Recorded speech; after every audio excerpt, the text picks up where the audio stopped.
Hello and welcome to the Rest is Football with Alan Shearer, Micah Richards and me, Gary Lineker. It's the first week of January and the first fixtures in the Premier League of 2025. Some interesting fixtures to talk about. But first, how was your new year apart from Micah's haircut?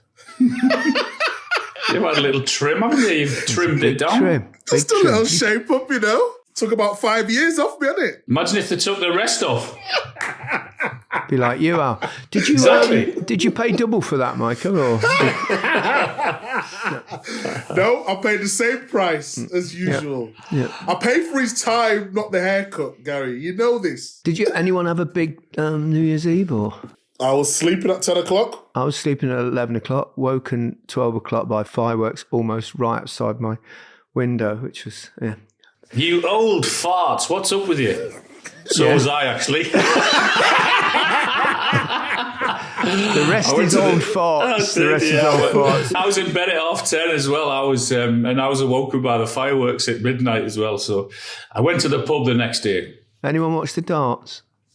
The final. Oh, yeah. It was so brilliant. Good. Salute Littler.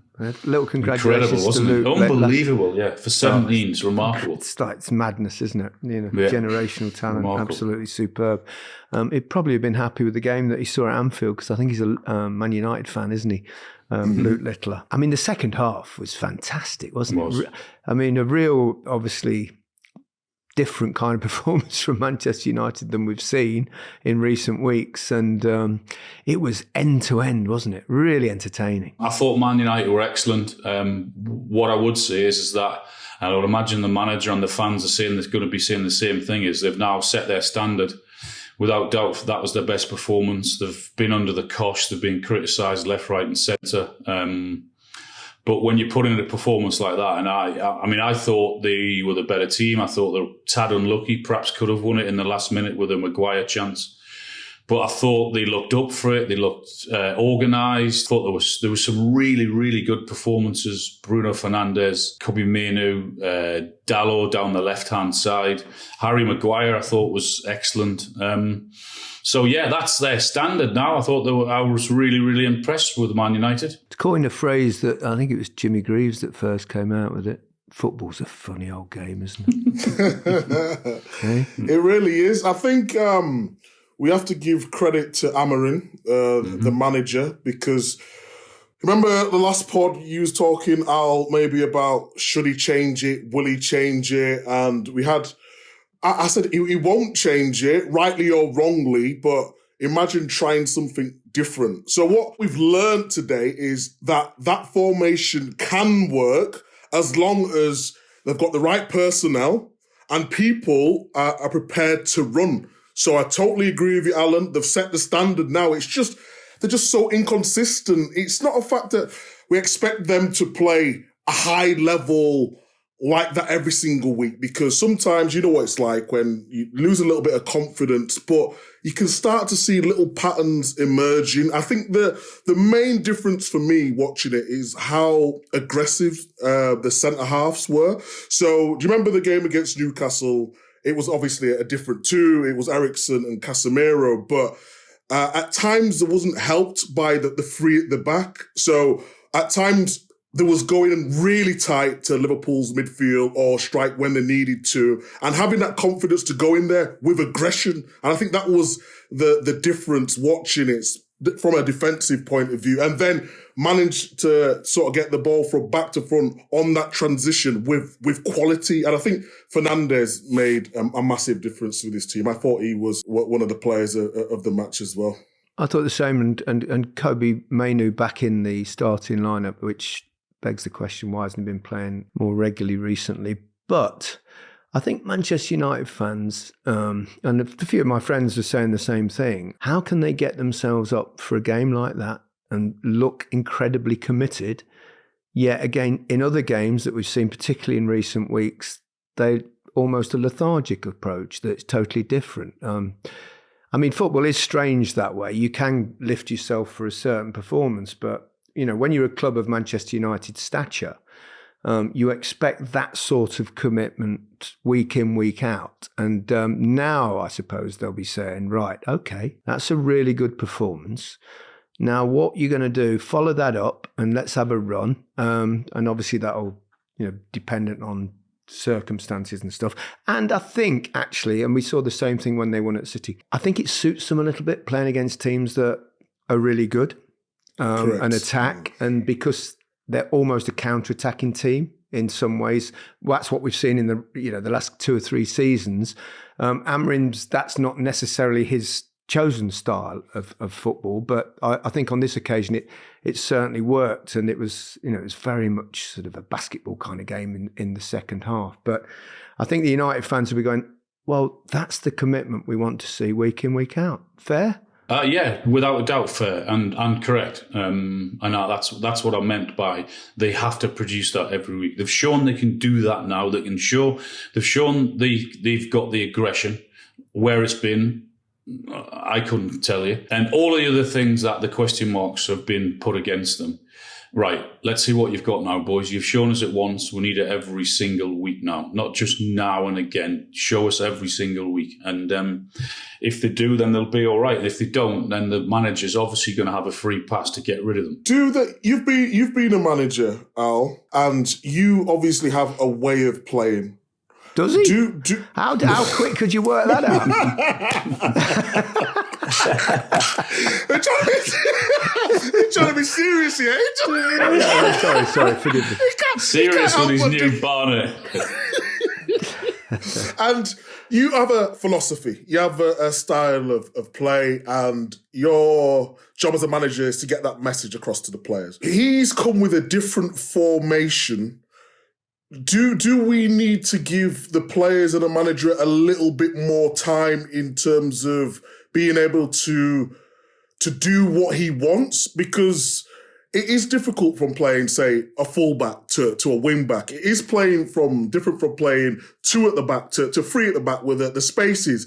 And it's not like he's got the required player. Mazraoui's played at number 10. He's played wing back. He's played at the back.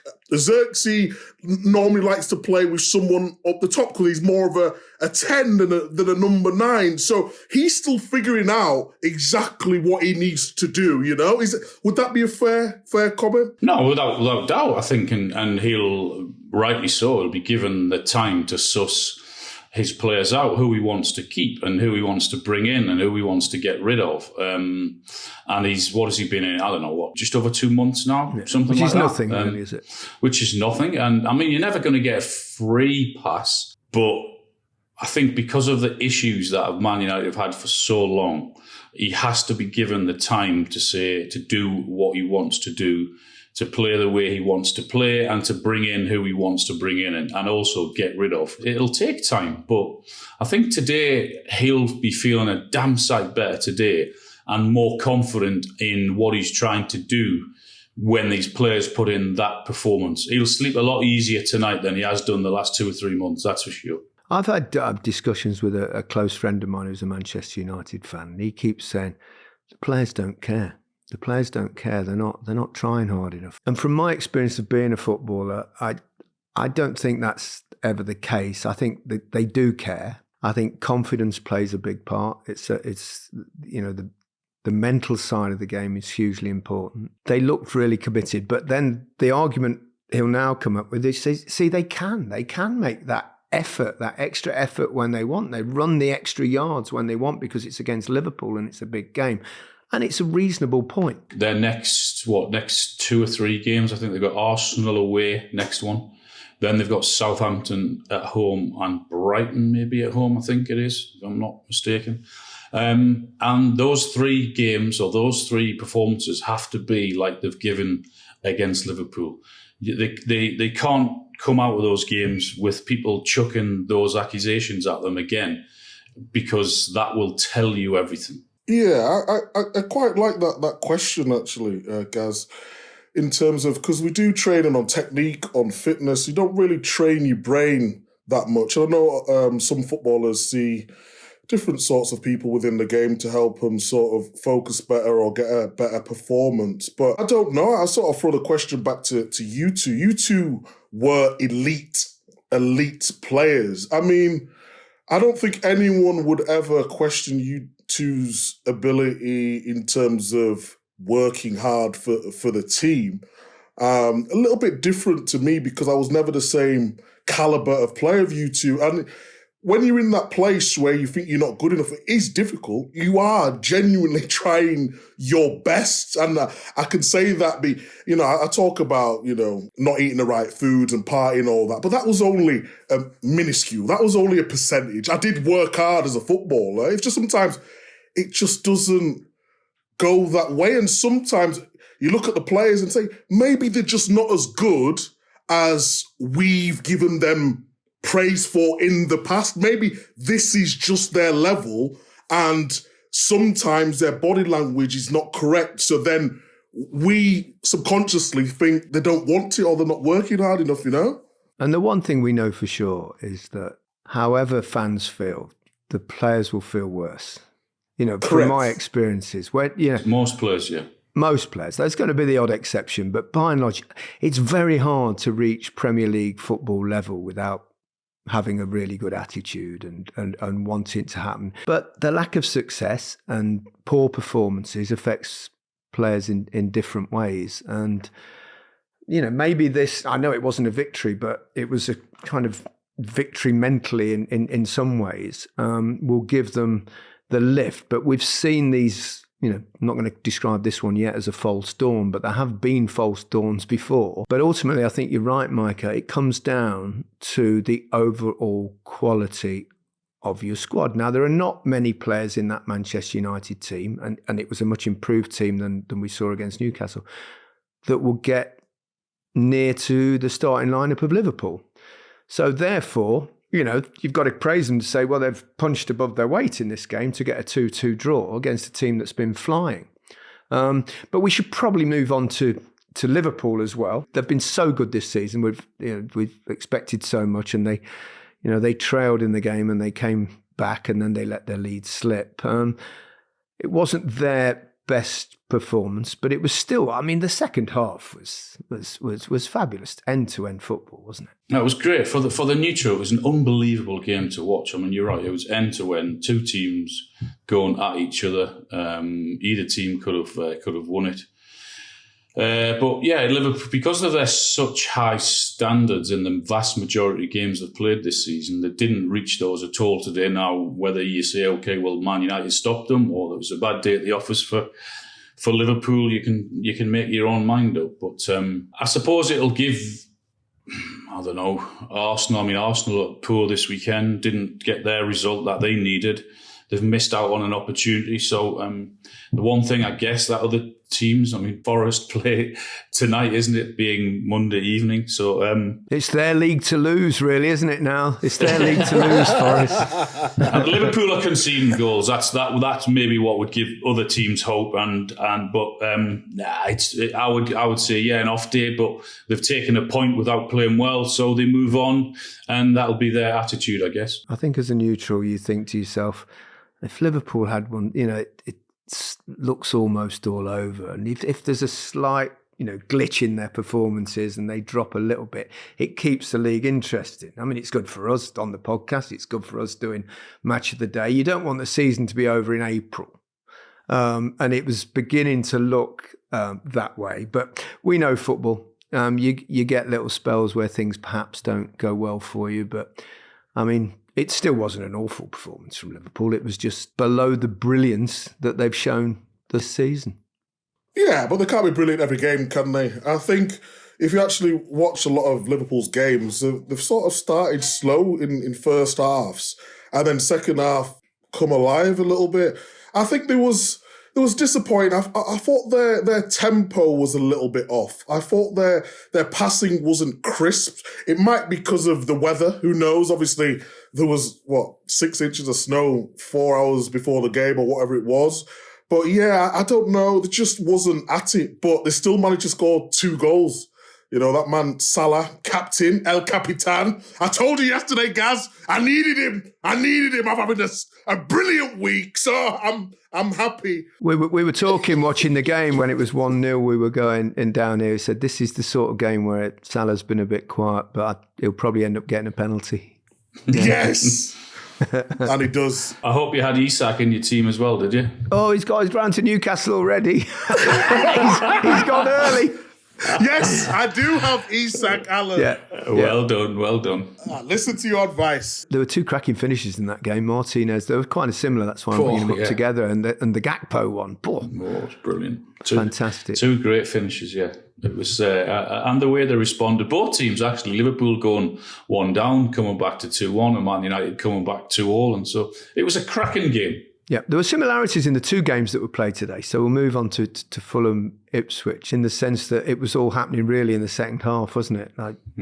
Really good game of football. Fulham, Ipswich, and Ipswich will be a little bit gutted that they didn't get the 3 points and gave away a silly penalty towards the end. Before we talk about this, the referee, and you know what? I was always on the referee's side. I think they've got hard enough. You know, it's hard enough for them. But he had an absolute shocker today. Some of the decisions in that game, some of the fouls he gave in the game, I was like scratching my head. He totally lost control of the game. Is that how you lost your hair? The one penalty that the VAR had to tell him, I mean, that is as clear penalty as you ever. And he was looking at it. I was the same thinking, oh my goodness me. Oh my God. Delap done well again, didn't he? Thought he had a really good game. He's got something, isn't it? He really has got something. I think he's, there'll be, with all due respect to Ipswich, but, I have the same thing with Leicester. Every time we get a really good player, they get poached by somebody. It wouldn't surprise me because they're worth the weight in gold now, aren't they? I mean, we were talking earlier actually about, how do you judge central defenders now?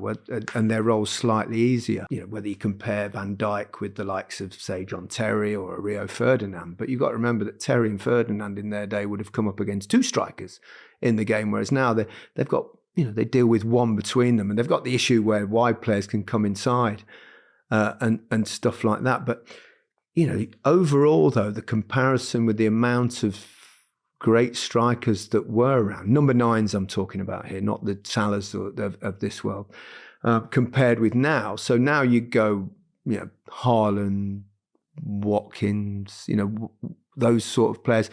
Whereas, in your day, Alan, you could reel them off. Loads. You reel them off. So, but the game has shifted in that sense. But it really does mean that, and I think part of that is due to the slight change in tactics and the three up top, because most players want to play in those wide roles because they get the ball and they can run at players, whereas centre forwards, as we know, and we have to play with our back to goal for a lot of the game, and it's hard, making the runs, you never get the ball and stuff. So there are very few around, but when one comes along, they're even more valuable probably than they've even been before. Do you know what it is though? No, I'm seeing actually teams put more balls into the boxes.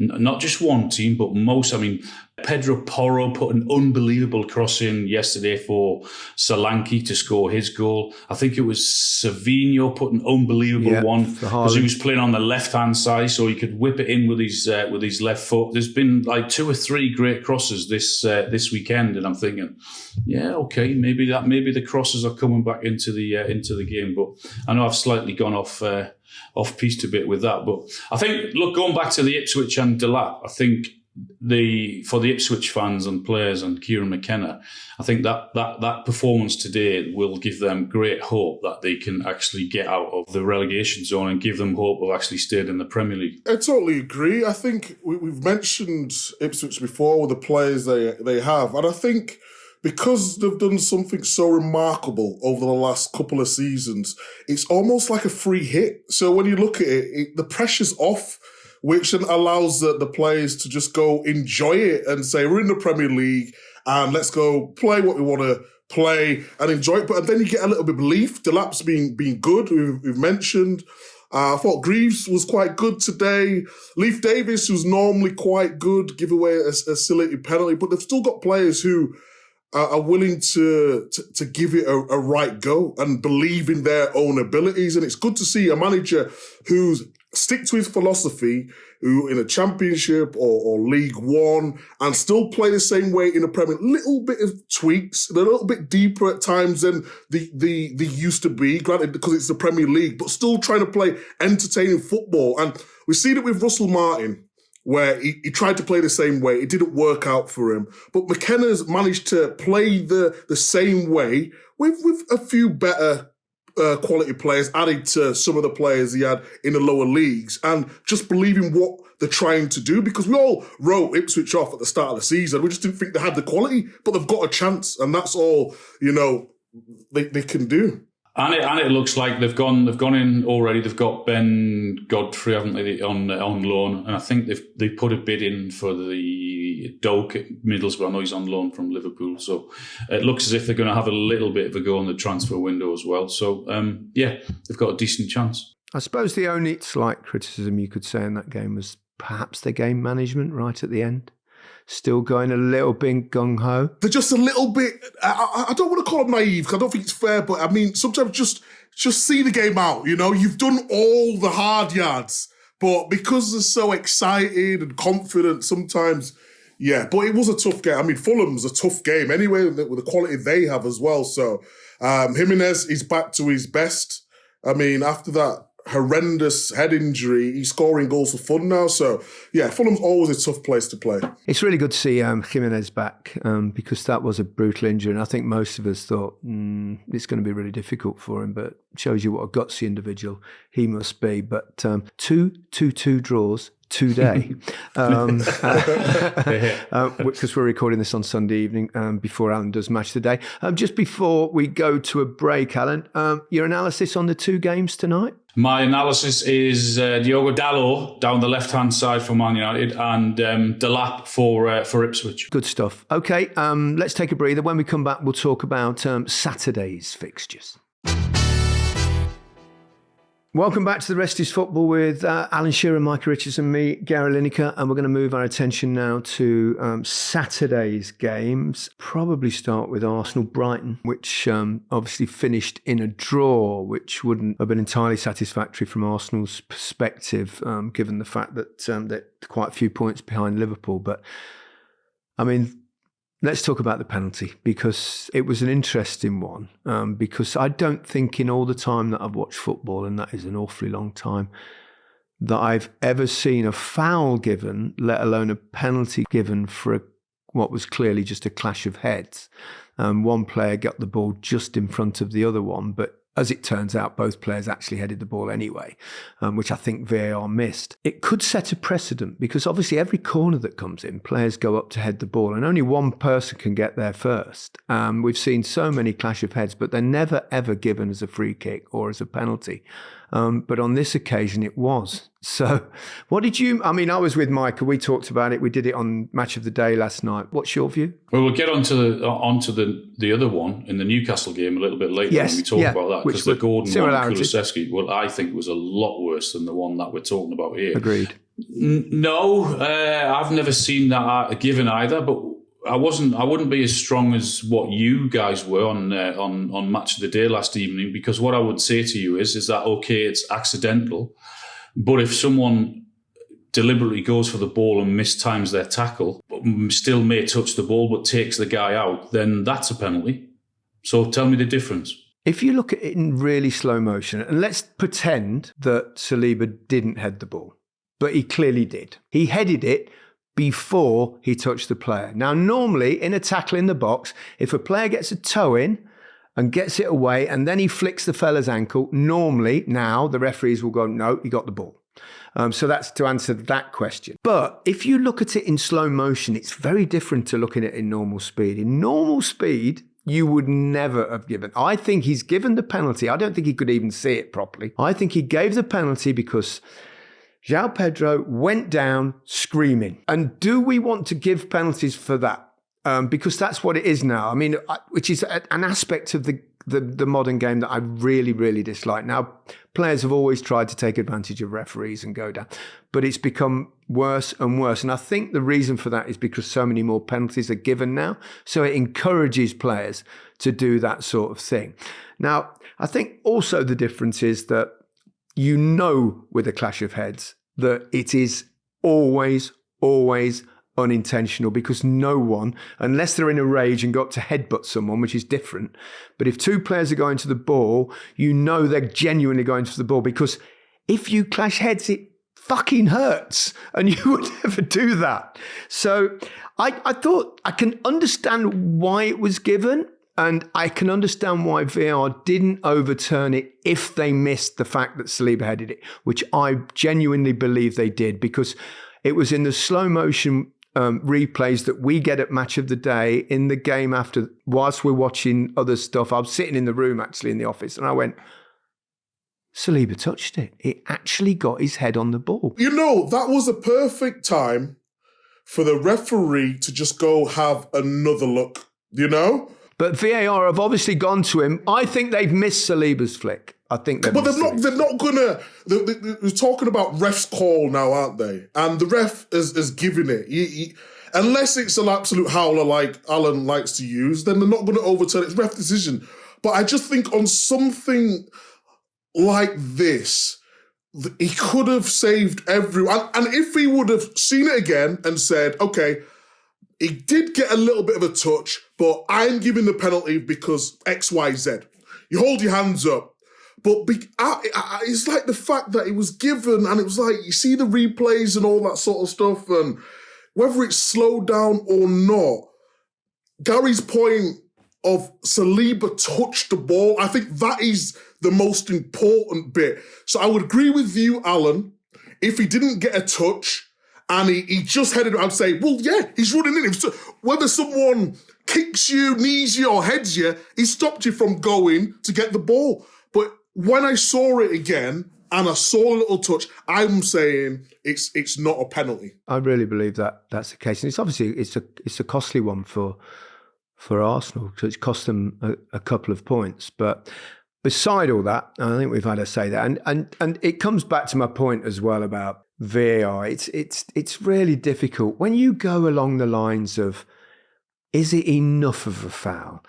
Is it a clear and obvious error? I know I'm like an old record on this, but that's why it has to go to an appeals system where the team can go, hang on a minute, we want to look at that particular thing. And then the referee or the VAR looks at it and they decide whether it is a foul or it is not a foul. Because the problem is, when you go down the road of it's not quite enough of a foul to turn over a decision, but it is a foul, then it becomes absurd. And I think it's inevitable that it will come at some point, the appeals side of it. And obviously you maybe have 1.5, 2.5, 2 in the game, who knows what. And you keep your appeal if you're right, and you lose it if you don't. So the teams will have to be clever about when they appeal and when they don't appeal. And it also stops them looking at every single incident in the box. Every corner that comes in, they're doing this microscopic evaluation of whether he might have touched him and he might have touched him, and it slows the game down.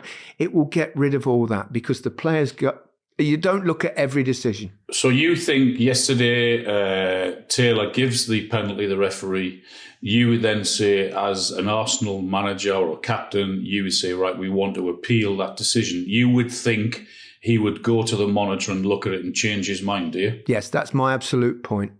And I think they would have done that. Saliba knew. He said straight away, I touched it.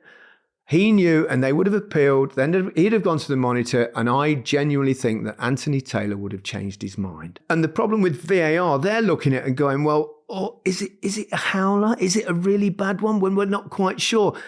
And as we talked many times, they've got a high bar at the moment, but then it will drop when some things are overlooked. And I feel sorry for the referees and VAR on this, because I think it puts them in an invidious position. It's so difficult to determine. We all know when there's absolute 100% mistake. But where you draw the line from what is a 100% mistake to a 90% mistake, it's impossible. Yeah, but guys, the thing is with this, we have got the technology, and it's not just a fact of foul or not foul, whatever it may be, but everyone now has got an iPad. If you look at the benches, everyone's got an iPad. Of course. So the referee, if he makes a decision and there's no technology, it's fine. He made a mistake. If he makes a mistake, he can argue about that on a different day. I didn't see the little nick from Saliba. We move on. But now we have got the technology where you can go and have a look. Then of course it's going to cause problems, So I totally agree. You appeal it and you say, is that a foul or not? It's as simple as that. Anyway, it was a fair result, wasn't it? It was a fair result because Brighton were terrific in the second half. Yeah. They really turned it round tactically and they had a real go and thoroughly deserved their point. Let's make that absolutely clear. I absolutely agree with that, yeah. What's missing? You said at the start of the season, Alan, that you would tip Arsenal for the league if they signed a striker and they didn't. Do you think that's what's perhaps the missing That's link? one of the reasons. I mean, I like Kai Havertz. I think I'm a fan of his. I know, but I do think that there could be perhaps not so much scoring goals, but the presence in there. So yeah, that's why I said it. We were talking about Jesus yesterday, weren't we? I mean, he's honest and he runs yeah. and he's got a 1 in 3 goal scoring record, which he had a similar thing at Manchester City as well. I think he's almost 2 game. He runs everywhere. He runs deep. He goes back deep to try and get the ball. I think if with a bit of centre forward style coaching and just say to him, stay in the middle, stay up the top. Don't come deep all the time. We need you in the box, but he's probably one of those players that is not going to change now. But they're still in it because Liverpool, didn't win. They've still got a chance. Chelsea have got their first sticky spell of the season. I mean, they should have won yesterday. I mean, they were very dominant in the first half, Micah, weren't they, against Crystal Palace? Yeah, I mean, Cole Palmer in the first half, they couldn't get anywhere near him.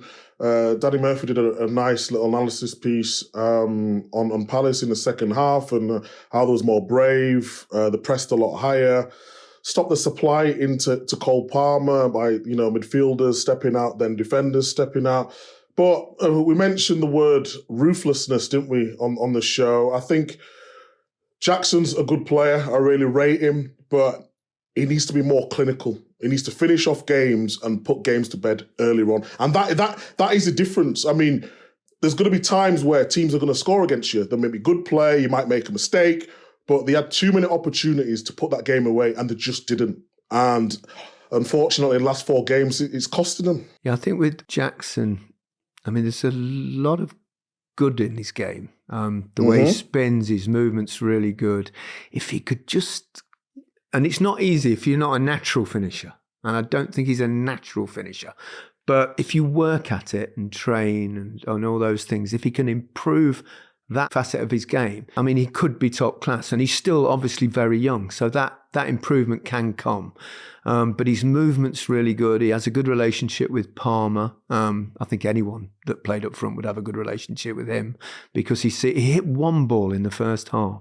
Yeah, did you see it, Alan? Oh, that was a half volley, half volley exactly. thing, wasn't it? Yeah, beautiful. Brilliant. It really. You know what a good game as well. Sancho's playing well, by the way. His bit of play for that goal, the Palmer goal, was superb. It was superb. He really got his confidence back. The manager believes in him. He's believing himself again. And it's good to see that, okay, he's had a little bit of adversity in his life and he's come back. He's come back strong. I still think he needs to do it on a consistent basis. We're talking 10, 15 games.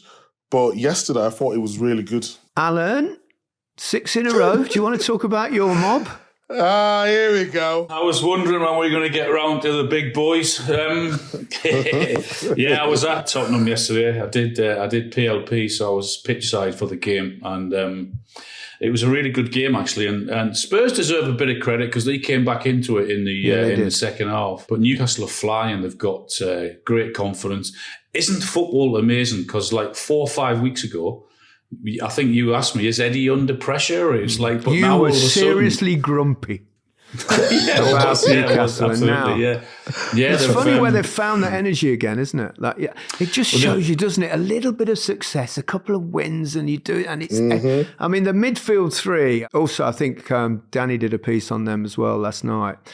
The ground they covered, up and down, that energy that those three have got, really impressive. I think they had to show a different side to what they've sort of shown in previous 5 or 6 games. In a lot of the games, they've been on the front foot and they've been scoring goals for fun. They had to dig a bit deeper yesterday, particularly second half, defensively. I mean, Ange Postecoglou had a moan about I think it was about the referee. He had a rant, didn't he, after the game where he said the same answer 5 or 6 times. Yeah, I'm presuming it was about the referee. But what he failed to mention was that Newcastle should have had an absolute certain penalty when Anthony Gordon had his nose broken with that challenge. So, but I guess he's moaning about the handball law, the one that hit Joe Linton's hand when Tottenham were again, after 2 minutes of taking the lead, trying to play out from the back, and their fullback's 30 yards further up the pitch than he should have been.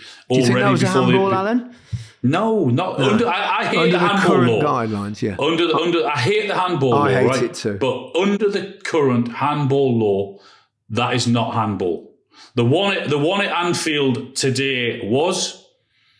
So you can't argue with that when De Ligt's got his hand above his head. That, under the law, is handball. The one for Joe Linton is not handball at all. So if that's the one that Ange was on about, which I suspect it was, then he's wrong. Yeah, but we know that's not handball, don't we? We've been briefed on the rules. I think if the person handballs it and scores it, that's Correct. Different, isn't it? Exactly. But if it's someone who handballs it before someone goes, it's not handball. We were told that at the start of the season. So, Ange, I love you, Ange, but I think you're wrong on that one. I was thinking Tottenham have scored really early in the game, and for 2 minutes, just be patient. Instead of the goalkeeper getting the ball and chucking it out straight away into the midfield, trying to play out, and then your fullback's higher up the pitch than he should be, and you get caught out and then you get punished. That's what I would look at rather than the hand, what he thinks is a handball. But it's not a handball under the current laws, no. What I would say on the other hand is, I thought Dan Burn was lucky not to escape another yellow card because his hand was pretty high. He did lift his arms out and then put them down, so it was very questionable whether he should have had a second yellow. So I think Ange might have a point on that one. Having said that, the challenge in the box that you've mentioned earlier in the podcast, Alan, was should have perhaps got Gordon gone like certain. I mean, what other clue do you want than he's broken his nose? It was. It's far more of a penalty, that one, than the one we were talking about with Joao Pedro. Yeah, Gordon got his goal. Isak scored as well, but perhaps under the radar. I think I mentioned him on the podcast a couple of weeks ago. Jacob Murphy, he's a runner, isn't he?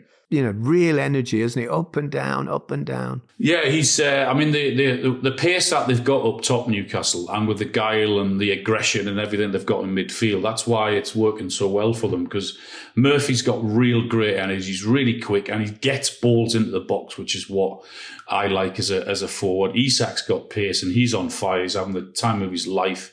And long may that continue, and I'm pretty sure it will. And then you've got the energy of Gordon on the left hand side, so it's working really, really well for Newcastle at the minute. Yeah, that's Al with Newcastle. Micah, are Manchester City back? 2 wins on the bounce, 4-1.